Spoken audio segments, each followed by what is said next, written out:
let him in. But I want to welcome you all here tonight. Myself, Martin Parnell, and Marlene will be the co-hosts. We're both wearing, Marlene, what are we wearing?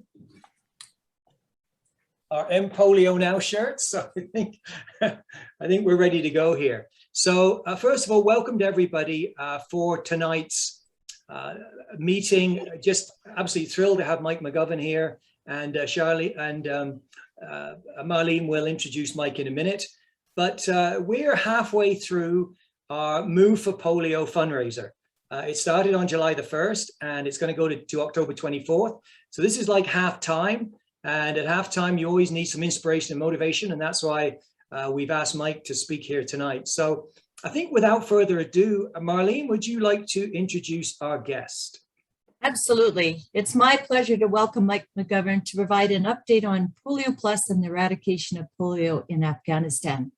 I first heard Mik speak at his own institute in Winnipeg, and then again at an RI conference in Atlanta when he was a panel member sharing creative initiatives for polio fundraising. Mik is an outstanding speaker and advocate for the eradication of polio. He's passionate, knowledgeable, compassionate, connected, a relationship builder, a fabulous storyteller, authentic, and has an amazing sense of humor. He's real and he tells it like it is in the most informative, engaging, and diplomatic manner. His bio is extensive and impressive. He has served as a club president, district governor, district foundation chair, Rotary Action Group chair, international training leader, vice president of the Rotary Foundation, director and vice president of Rotary International. He currently serves as the chair of the International PolioPlus Committee and represents Rotary on the Polio Strategy Committee of the Global Polio Eradication Initiative. Mik is a major donor of the Rotary Foundation and is a recipient of the Rotary Foundation Citation for Meritorious Service and Distinguished Service Award. That's just a snapshot, but it's 9 p.m. for Mik, and so I think it's time to turn the evening over to him. Please give a warm welcome to Mik McGovern. Thank you very much, Marlene. Wonderful to be with all of you this evening. It is 9 o'clock, but that's really not too late. I actually began the day with Valerie Wafer was speaking to a group in India on diversity, equity, and inclusion. A very interesting session. So very much enjoyed that. You know, what I thought I'd do tonight, I'm not going to share a PowerPoint, but just try to give you a sense of how we're doing with polio eradication. And, you know, I see in the group that, you know, there's varied experience with polio. So I'm going to start off by talking a little bit about how this evolved and then quickly come up to the current time and give you a sense of where we're at even today. And things do change every day. Like many of you, my first involvement with polio eradication was someone asked me to give money. For me, I was 30 years old. It was 35 years ago. You can translate that, 65 now. And a guy by the name of David Smith, who was in my club, which I joined the year before, came up to me or actually called me and said, "I want to meet you at the golf course where the club met. And could you come early? I got to talk to you about something." And I went in and he asked me for $1,000. And I was 30 years old. I remember at the time I was making about $35,000 a year. And, you know, I had never given more than $200 to any one charity. And to join Rotary, and I said, well, I guess I'm a Rotarian now. And anyway, I gave money, and that was, you know, I've never regretted it. You know, shortly after that, Rotary had a goal of, you know, financial goal of trying to raise 120 million, and they announced they raised something like 239 million. And, you know, Canada was very generous, as with the United States, and really all over the world. You know, so, you know, it's, you know, it continued. And back then there were, I think, 125 countries that still had polio. And you know, it's when they announced, it was at a convention in Philadelphia, that had been met. You know, even though I was barely a Rotarian and, you know, had given what I could, you know, I was just thrilled to say, wow, Rotary's really going to do this. And, you know, everyone was a little naive at the time and thought that it could be accomplished with that 240 million. Well, you know, since that time, Rotarians have given over $1 billion US to polio eradication. And that's in the Gates Foundation has matched that. And it's 2-to-1 now, but they didn't always match. Sometime earlier, they didn't match anything. And so they've given us over $1 billion. So Rotary has invested in this goal that we have for the children of the world, of a polio-free world, over $2 billion. Right now, the last few years, our goal has been $50 million. And that it sounds like a ton of money, and it is a lot of money. But when you have 37,000 or so clubs, and if everyone does their little bit, it adds up. And that's what's carried us forward. June 30, we had a goal of $50 million, and the amount that was given was $50,027,000. So it was just by a whisker. But what that means is that the committee that I chair, the International PolioPlus Committee, will be meeting 3 times this year, where we'll get proposals from the World Health Organization and from UNICEF in different ways to make that money do good, to provide the immunizations, to provide what we call the cold chain, to have the encouragement for people to get vaccines. As we've seen with COVID, it isn't automatic these days.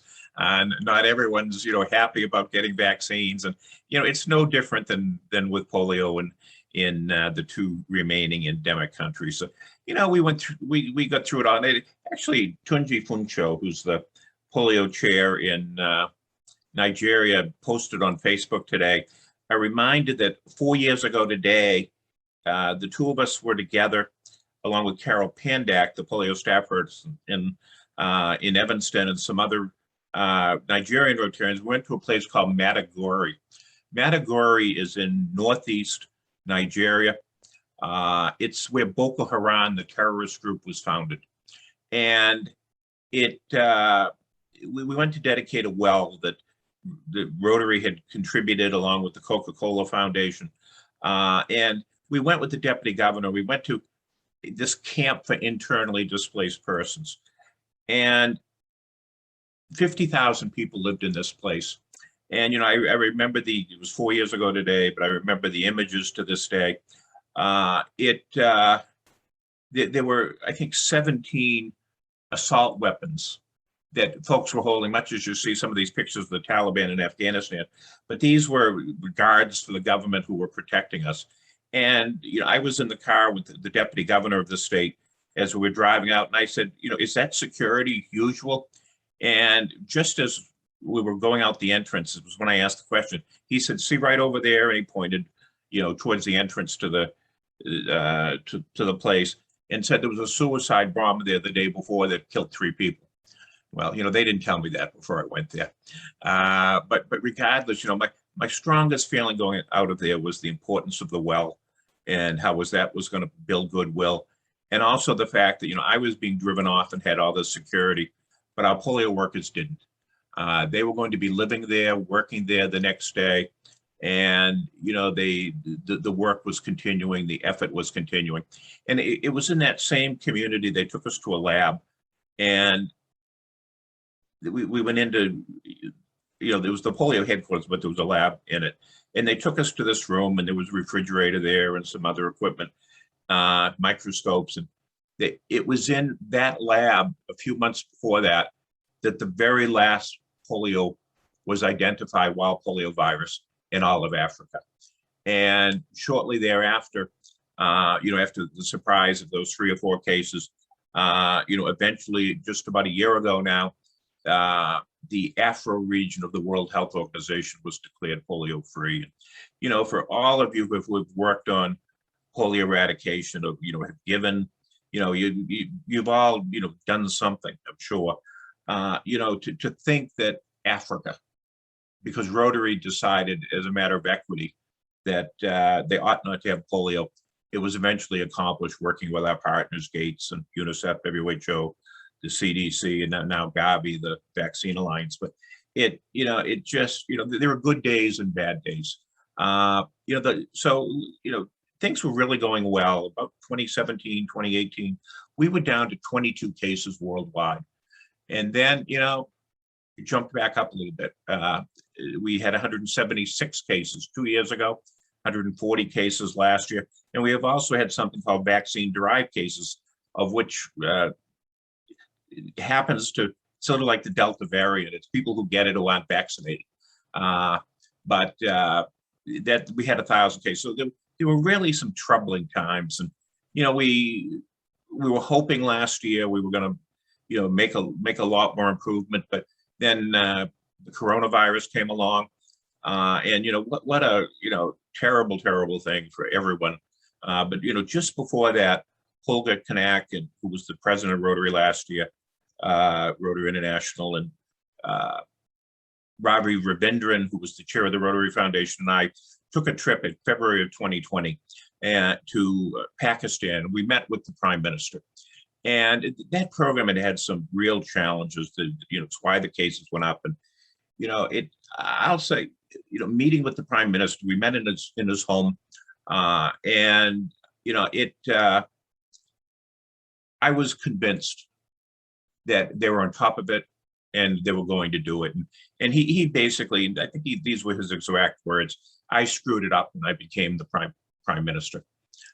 He said he had dropped the ball, he had gotten the wrong people into positions, and he felt at that point he had a good team. And that was what Holger and Ravi and I felt as well. And, you know, and to see the big refrigerators where all the vaccines stored, and to see the commitment of so many people, and it really felt good. You know, and today in Pakistan, we've had, in the last 8 months, I think it is now, we've had one case. It was on January 24th or January 27th in a place called Balochistan. And, you know, they really seem to have their act together in Pakistan. The government's behind it. The health minister is behind it. The polio director is a person that's worked very closely with Rotary, and Aziz Memon and the Rotarians who are there, Aziz is our chair, just never stop in terms of their dedication to their work. And, you know, when I continue to give money to polio, I think of Aziz and I think of those Rotarians working with the government who are doing so much. And, you know, I'm just so happy that because of your support, we're able to provide the vaccines, provide stipends for the polio workers and the other things we do.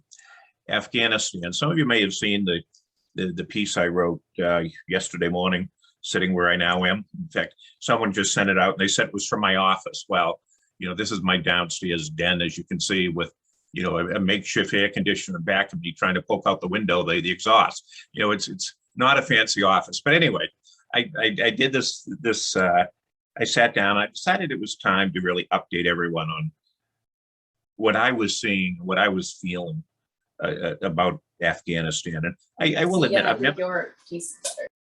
Yeah, I've never been to the country. You know, I've met with a lot of Afghani leaders, both of the old government. I've never met, to my knowledge, anyone from the Taliban.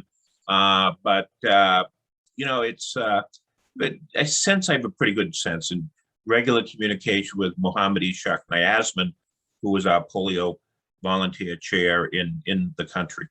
And, you know, it's been an interesting year. You know, Pakistan seemed to be making such progress, and I was totally frustrated with everything going on in Afghanistan. You know, we were still providing support. You know, we could see we were getting some returns. The polio cases were down, but pardon my English, there was all this crap happening.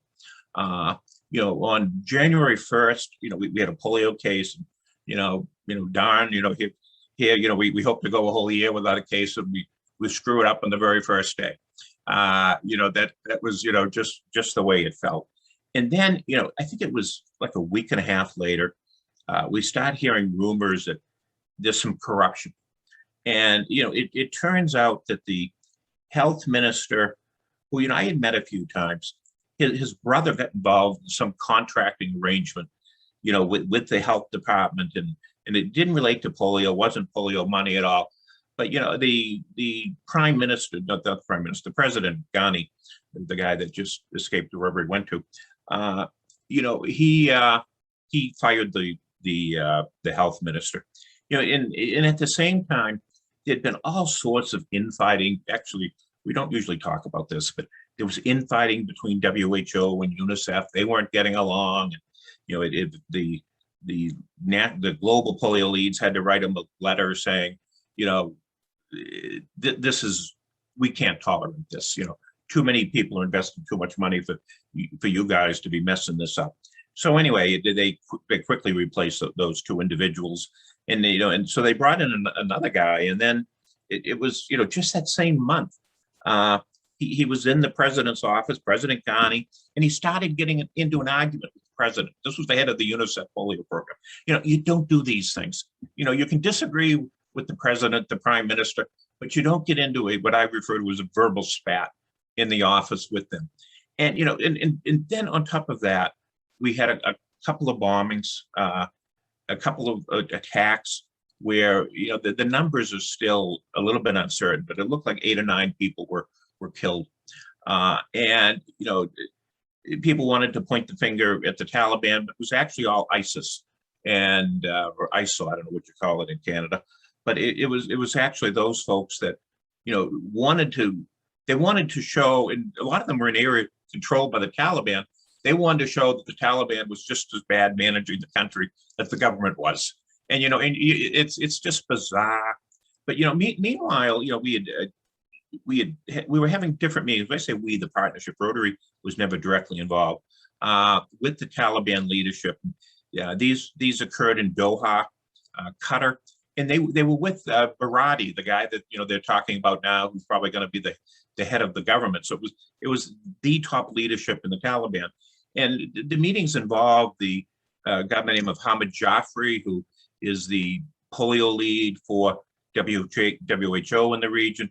It included the regional directors of both UNICEF and WHO, and they had excellent meetings. The Taliban expressed their full support for polio eradication, except for one thing: they would not allow house-to-house vaccination because they were afraid of spying. They were afraid of issues with men and women in homes and all sorts of those issues. But they allowed what they called mosque to mosque. But then again, they never really announced it. So just bringing it to the current day, it's we've gotten tons of emails, obviously, everyone wanting to know what's going on. And it was interesting the weekend, not this past weekend, the weekend before, within 15 hours of it happening, I started getting emails from Rotarians wanting every question answered as to what was going to happen. And, what little white hair I have left, I was about ready to tear out. No one knows knew what was going on.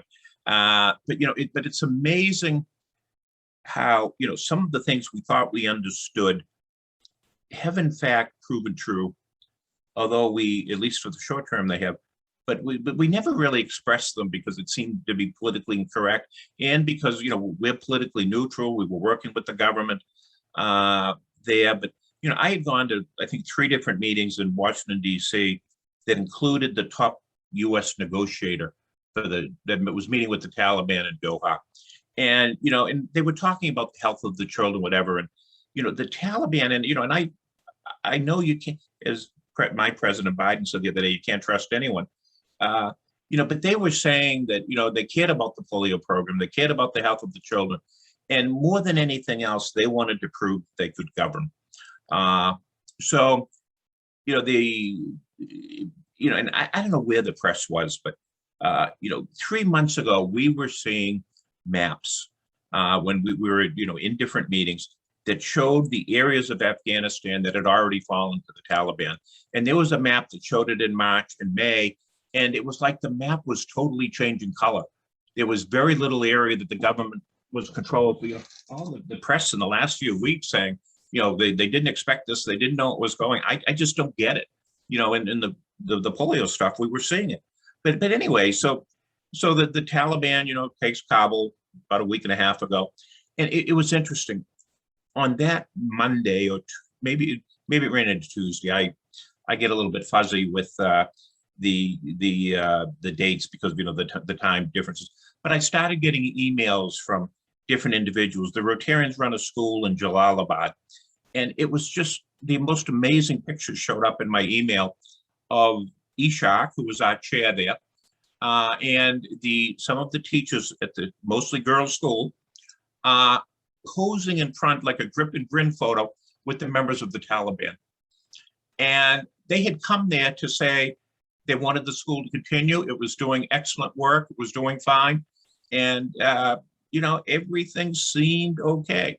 Then, you know, in the next day, you know, we didn't talk to Ishaq right away directly because we were concerned about, you know, communications and whatever. But then, you know, it opened up, and then it developed that, you know, it was that the Taliban leaders in each community had been told to visit the polio centers.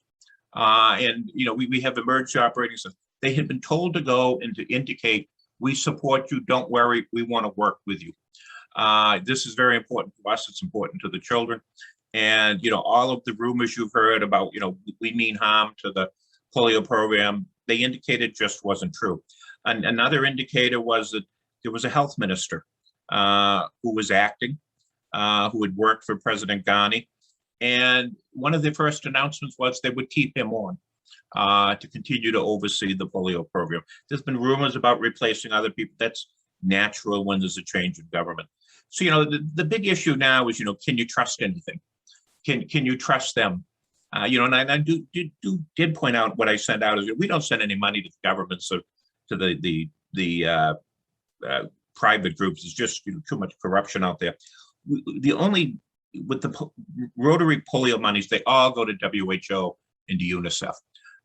And, you know, we have, in fact, I have a meeting next week with the head of UNICEF and Dr. Tedros in Geneva.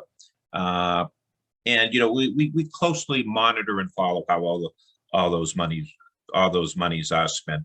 You know, I also mentioned in my note, we had a briefing, I think it was last Wednesday or Thursday, from Aidan O'Leary with something called the Strategy Committee, but it's made up of the heads of the different partners. And, you know, we work with Aidan very, very closely, but Aidan was talking about, you know, what's the situation actually with the virus in Afghanistan? And, you know, it's you know, at first I didn't want to say anything to anyone of what he said, but then, you know, he's the head of polio for WHO. He probably knows what he's talking about.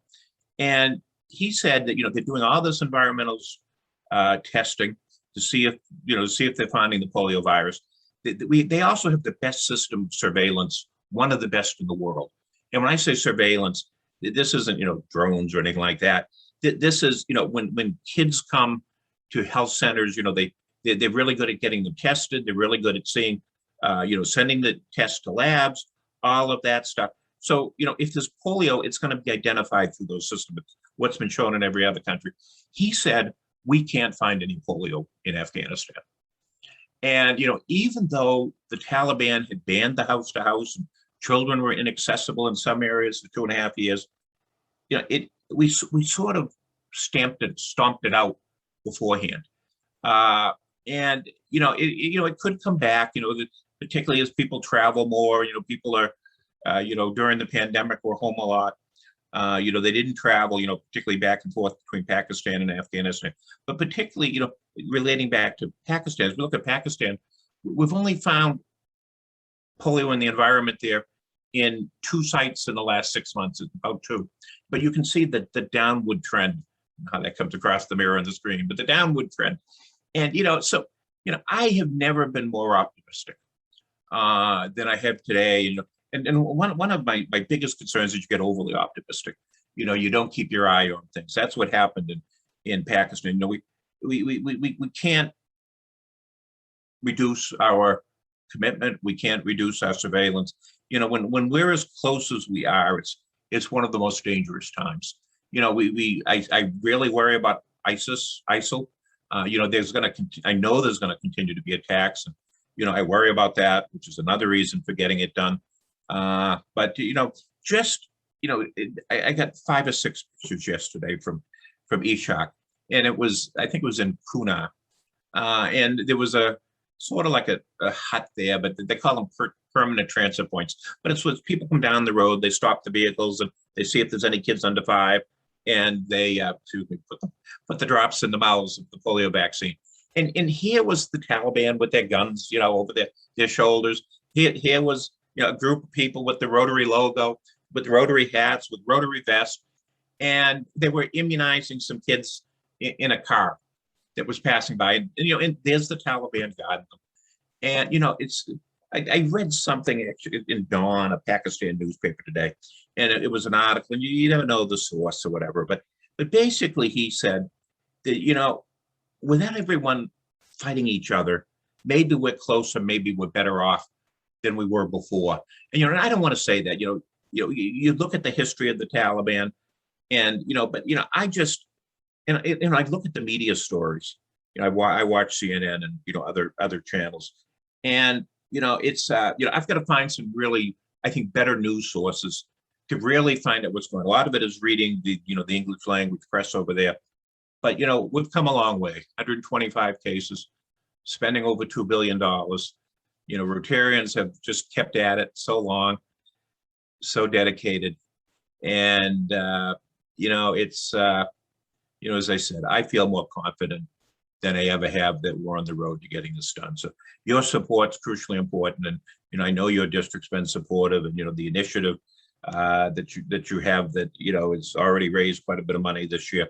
That's important, and I can pledge that those of us in Rotary who are on the committees who meet with the different groups who search for accountability, we're going to be tougher than ever on our partners and on the others, and in making sure there's accountability and making sure there's progress, and doing this, as Bob Scott used to say, my predecessor, for the children of the world. So I see it's 31 after the hour, and my sense is that's about how long you expected me to talk.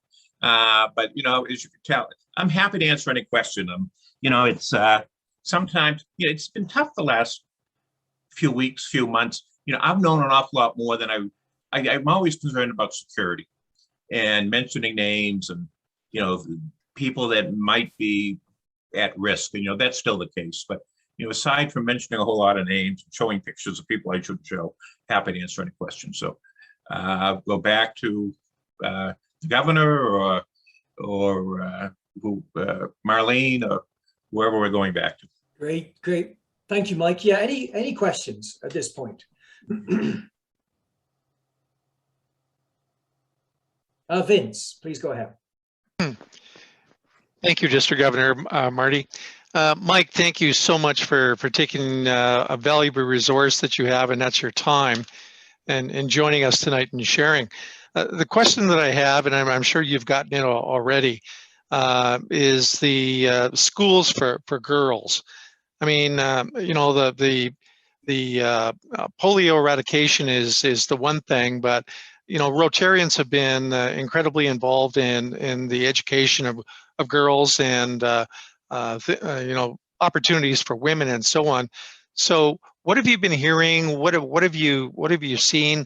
Are these schools actually going to continue? What's the future of all this investment and infrastructure and so on from Rotarians for the benefit of girls going forward? Thanks, Mike. Yeah, it's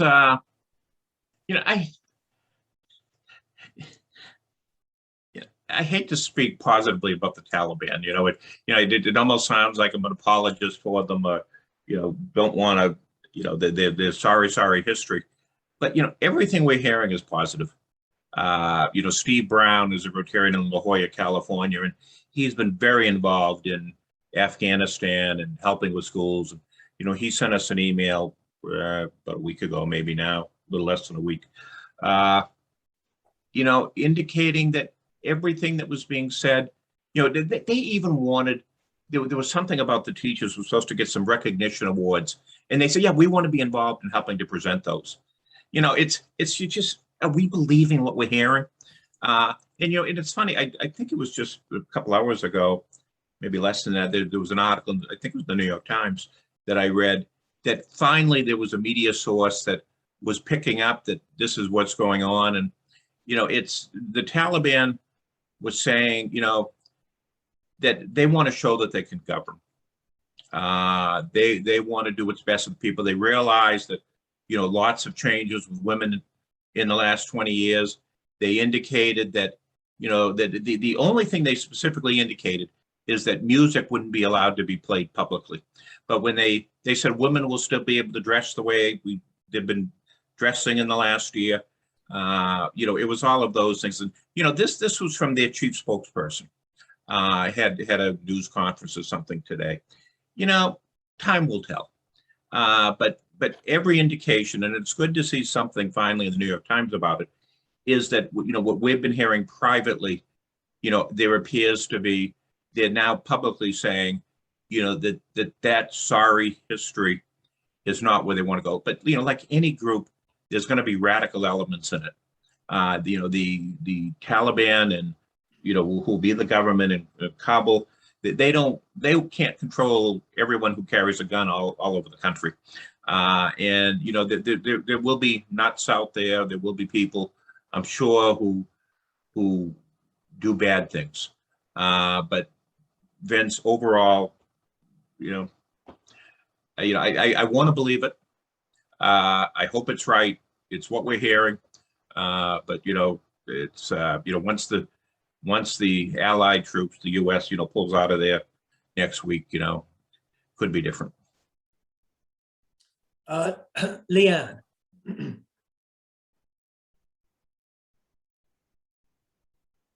You're on mute. You're on mute. I can see her. Yeah, I should. I think she's frozen. Yeah, Oh, yeah. Sorry about that. Hi, I've been just oh, one moment. Yeah, Leanne, why don't you stop your video for a minute and just ask the question verbally, and that might create more bandwidth.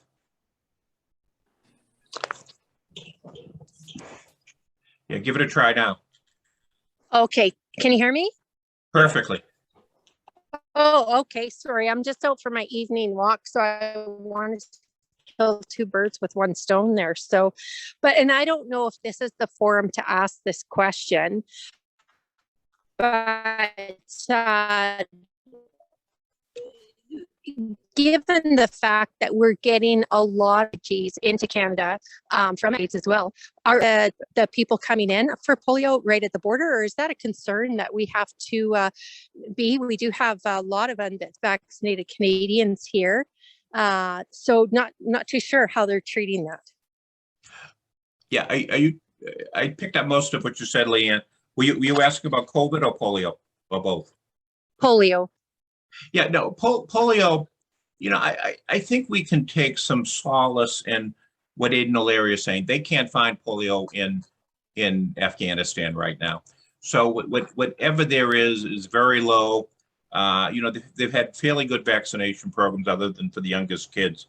So, you know, I wouldn't really worry about it, but, you know, I still, you know, I'm not an advisor to the Canadian government, but I would still think that your health ministries, you know, would want to revaccinate, you know, with vaccinations, all of the children under 5.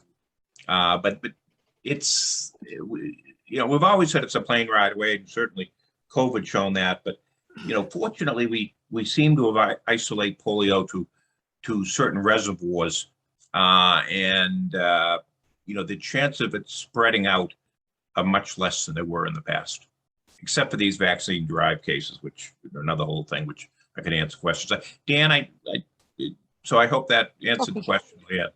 Yeah, thank you so much. And is there 2 countries still, Afghanistan and Pakistan? Are those the 2 countries left? Those are the only 2 countries left with the wild polio virus, and we had 1 case in each country, both in January of this year. So we've only had 2 cases worldwide of the global polio virus so far this year, and none in 6 months. Okay, thank you. Go ahead, Dan. Hi, Mike. Dan? Can you comment about how the polio network is being used in the COVID fight in Africa and some of the other continents? Yeah, it's, you know, primarily it's being used for advocacy, you know, in terms of the Rotarians themselves. You know, beyond that, you know, the Rotary not the Rotary Network, but the Polio Partnership was instrumental, particularly at the beginning before they staffed up, in providing the surveillance, getting the testing, using our laboratories, you know, sort of being the, you know, the training of everyone, helping to obtain the the personal protective equipment, the PPE, and all of that. It was estimated that the partnership provided between WHO and UNICEF about $100 million worth of services. For us, we looked at it, and Rotary would have been about 15 million of that. We looked at it, that as a good investment. It won a lot of goodwill for the polio program. It seemed to build more support for vaccinations, actually, for polio amongst the folks in the different place. And it was also at a time when all this happened, is that we were switching over to this new novel polio virus vaccine, which stops these vaccine-derived cases happening. And those were, that's also still under early use approval, early use license. And we were in short supply of it. So by pausing polio vaccinations for a bit, until we get everyone, properly equipped and everyone got masks and all those different things, it really helped also with the launch of this new oral polio vaccine. And that's now been launched in about 11 countries. And, we're beginning to see very positive effects from that. We keep our fingers crossed. We haven't seen any wild polio virus in Africa, but we continue to see these vaccine-derived cases. I think the number, it went up like 27 last week. But, it's around like 250, 260 for the year so far. Great, thank you. Thanks, Mike. Joe. Yes, I'm not sure if, Mike, you can answer my question. I was just doing some snooping around on the World Health website, their headquarters website, and I was curious to find out what's the difference between a WPV1 and CVDVP cases of polio. Joe, thank you. You have as much trouble spitting out those letters as I do. WPV is wild polio virus type 1, WPV1. That's what those initials, they used to be WPV 1, 2, and 3. We've gotten rid of, for the most part, 2 and 3 of the wild polio virus, and we just have had those two cases of WPV1. The CVDVP2, it's the circulating vaccine-derived polio 2, is a variant that happens when kids aren't getting vaccinated at all. Their immune systems are very, very low, and other children are receiving the wild polio virus, which is an activated virus.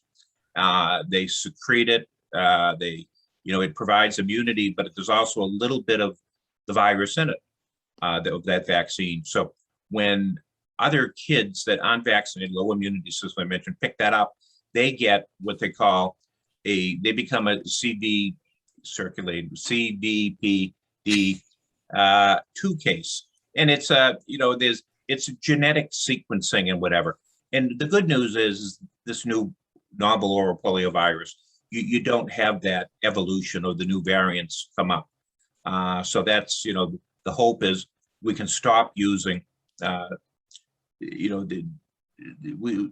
the vaccine, we were using a bivalent vaccine.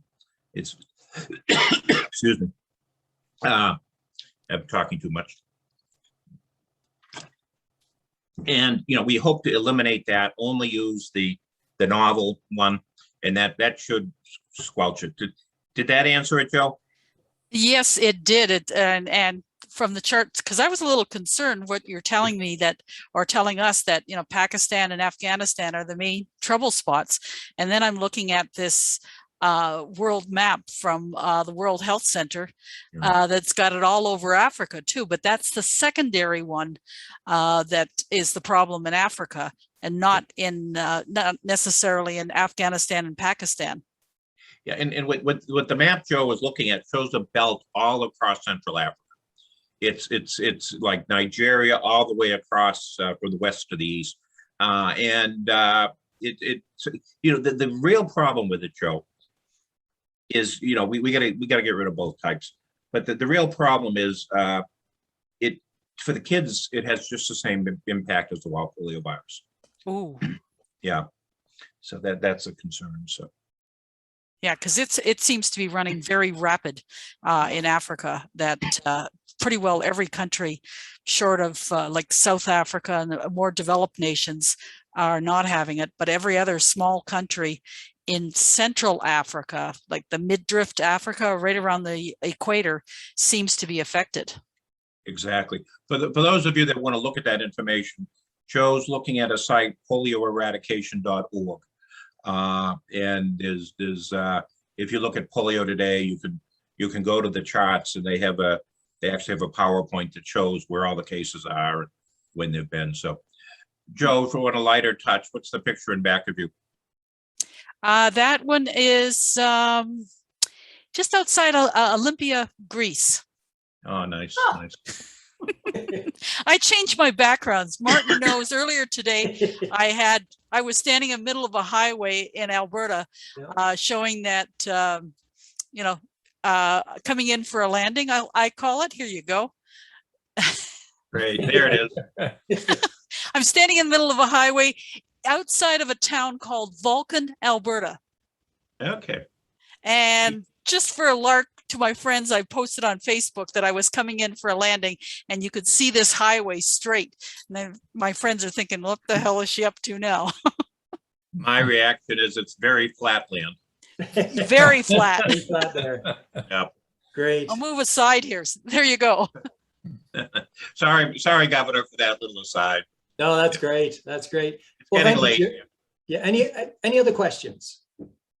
I like the aside when it's late. So That's great. I'm happy to answer any more. No, I think we're good, Mike. And if we do get more, we'll pass them on to you. Okay. Good. The other thing I do want to say is, I'm speaking to a Canadian group. We were trying to, as you said, we raised 50,027,000 last year. About the last week, the Canadian Rotary Foundation, the Rotary Foundation of Canada, they had some monies that had gathered in some of their accounts, and they decided to give $1 million to polio eradication. So, that money all came from donations that you had made to the Rotary Foundation that were kept in accounts in Canada. And I just want to, particularly note that and thank all of you for that special donation, as well as all your other support. Great. Thank you. Thank you, Mike. And I just want to say thank you for your transparency and sharing that info, what you've shared tonight with us. It's an insight that we honestly don't often get. And I really appreciate, sharing with our group here in our district. And this is being recorded and will be shared with many, many other people. And I mean, I've been to Afghanistan, and it's a heartbreaking time right now with some of the folks that I know and what they're going through. But kind of what I want to focus on is the End Polio Now, and that's what you've dedicated, a good chunk of your life to. And I just want to share an African proverb. If you want to go fast, go alone, but if you want to go far, go together. And to me, that's what this is. I mean, we're in for the long run here, and we're down to the two countries. And what you said tonight, Mike, really shows the influence, the influence that Rotary has on the global stage. You're talking and dealing with people who can make a difference. And it's some people maybe we're not that thrilled to talk to, but we have to talk to them, and we have to say what we want. And I just want to thank you for what you're doing and for what Rotary International is doing. I think it's carry on. We're right behind you with our district and what we're doing. And I just want to again say thank you for the presentation. And I want to just share some information that we've reached the halftime of our Move for Polio initiative. It's going from July 1st to October 24th. So our aim is to raise $100,000. And at this point in time, we're over $21,000 along the way. We have 30 clubs from our district that have club champions are involved in this initiative right now. And we have other ones joining as we go along. And we have almost 100 participants who have donated that money. And so, this is a program we're picking up on, and our district is committed to do this Move for Polio for the next 3 years. So we have a strong district governor stream. And so again, this isn't something we're going to, move away from. We're going to stick at this, and we're going to get with you and working together, get your job done. Okay. So Mike, thank you so much. Good. Big Thank round you. of applause. Thank you. Big round of applause for Mike. Thank you so much. Thank you. So Mike, I have a quick question. Would you be comfortable with me circulating the letter that you sent? Yeah, Regarding, you have it already, Marlene? I do. Yeah, circulated, it's public, yeah. Okay, Great. thanks. Great. Thanks, Mike. I worked as a town manager for 31 years and everything I wrote was subject to the right to know law. So anything I send out, I expect is going to be shared. So happy to have it shared. Great. Great. Thank you, Mike. So now we're going to move on and pass it over to Marlene. We have a little bit of a fun segment here, Marlene. Yeah, so we're halfway through the campaign, and Jean-Marc Robin, who is with Studio Lumen in Calgary, is a photographer, videographer, and he is offering a $1,500 package, and he will come and write your story with professional writing and copyright and photos. It can be used to enhance your move for polio or an upcoming event or fundraiser. And the only conditions are travel and shooting time would not exceed 8 hours and to be used in 2021. And the value of the package is over $1,500.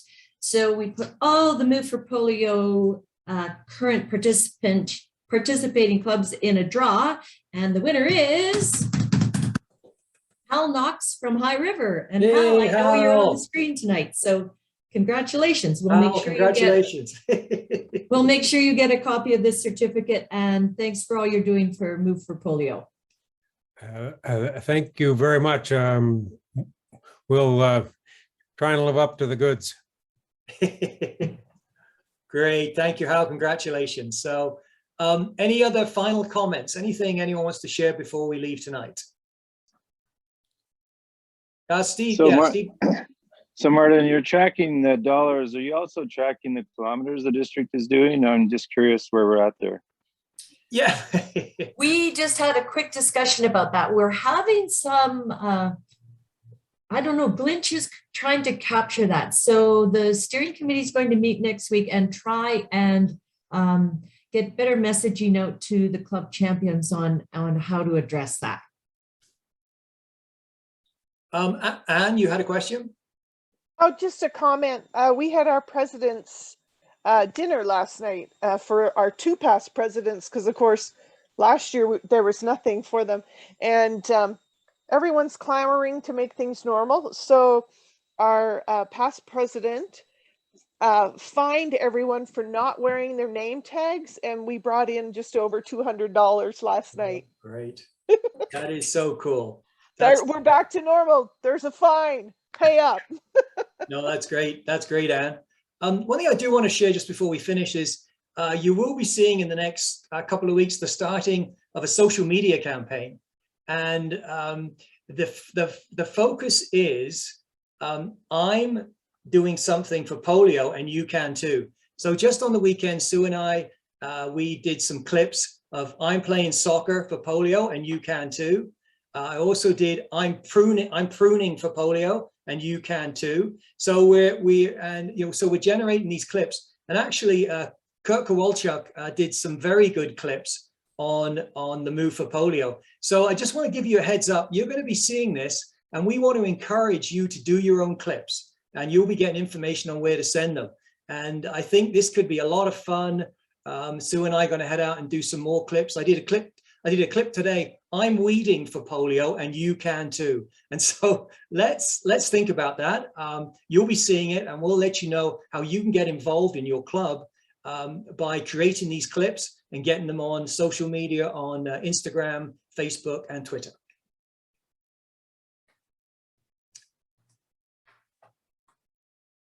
Oh, somebody said here, this is very cheeky, I want to see you do a downward dog, Martin. Well, I'm not that great at yoga, but yeah, maybe I'll do a yoga pose and we'll see how that goes. So anyway, Marlene, anything to add? No, I think that's it. We really appreciate your efforts, and looking forward to pushing to October 24th. And I know Mano and Kurt are on the screen, and they're hosting a Zoom meeting on the Tuesday, October 26th at lunch. And the guest speaker will be John Manny. So we hope that you'll all tune in for our wind-up celebration. Great. Well, thanks, everybody, and good night. Thank you, Thanks, Mike. Mike. Thanks, everybody. Thanks, everyone. Bye now. Good night. See you, everybody. Good night. Good night.